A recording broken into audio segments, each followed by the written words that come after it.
All right, so here I am at the Wind Gap Bluegrass Festival. Thought I'd make a video.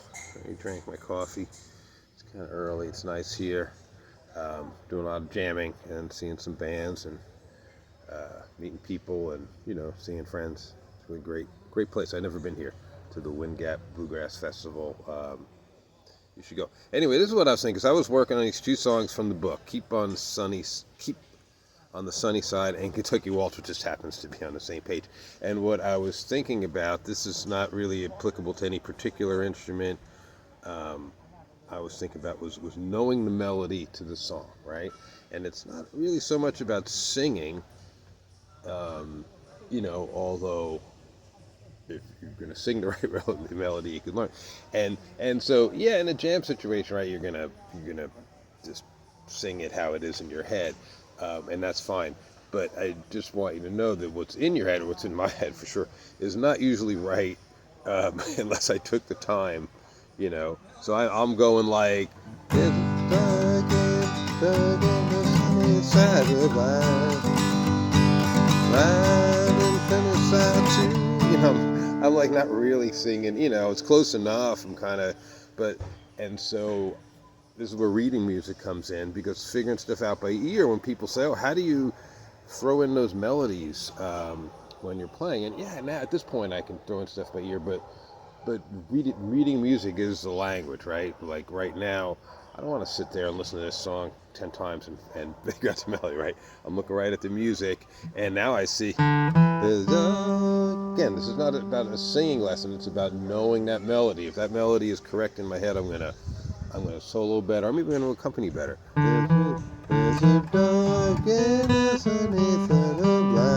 See how different and varied that is compared to the monotone stuff that for me comes out if I'm not thinking, what is that melody?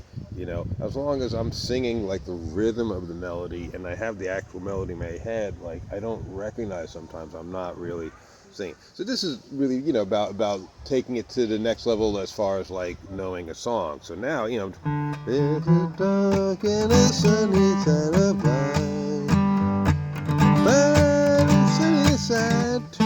Right, I know where there's notes, so I'm checking myself.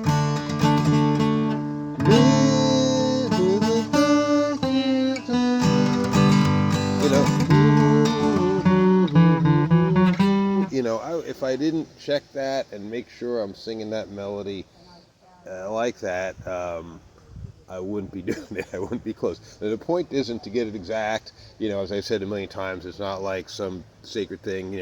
But the melody to the extent is the song. And with the words. The melody and the words are the song. So to the extent that you can at least know what that original melody is, even if you're going to kind of make it your own. You want to know the original before you make it your own. I've been making things my own my whole life, and not just in music. And what I realize I'm doing is just like doing the easier thing, And that's not nothing wrong. That's a pretty good plan most of the time. But and then on the other page is Kentucky Waltz, same thing, And this is a hard one to sing. There's no way I'm going to sing that melody like that unless I, learn it, like listen to the song a million times, You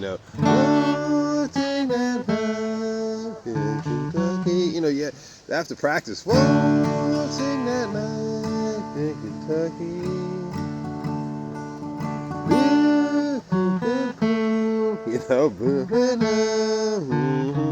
I'll probably not really get that in the heat of battle when I'm playing a song, But so that's what this one is. It's not particular to anything, but learn those melodies, learn to read music, and by the learn to read music, don't imagine like being an amazing sight reader. I've said this a million times, totally right. Don't imagine yourself being an amazing sight reader and then saying, oh, I'm not going to be able to do that, and then don't read music. Learn to read music just enough so you can use it like you use tabs. So you can sit there and figure something out. It's this language that, unless you're going to learn these melodies by ear, and yes, tab is out there, but it's not the same. It doesn't give you the rhythm, and so that's my so learn these melodies, and then when you solo, you know, if I learn this melodies, in other words, get them in under my hands and be able to play them by memory, then I can embellish on them. And now I'm doing a solo that's different from, playing scales, which is also fun. All right, so that's today's lesson from the Wind Gap Bluegrass Festival. I've been eating real healthy since I've been here. I've been living pretty healthy, living outside. This is my last day here, so I think I'm gonna. Today's going to be a different kind of day. I'm gonna. I think I'm gonna finally break down and get one of those breakfast hot dogs, and maybe do some day drinking. So I hope you guys are having fun. I'm heading home tomorrow, and I'll see you all Monday night. Bye.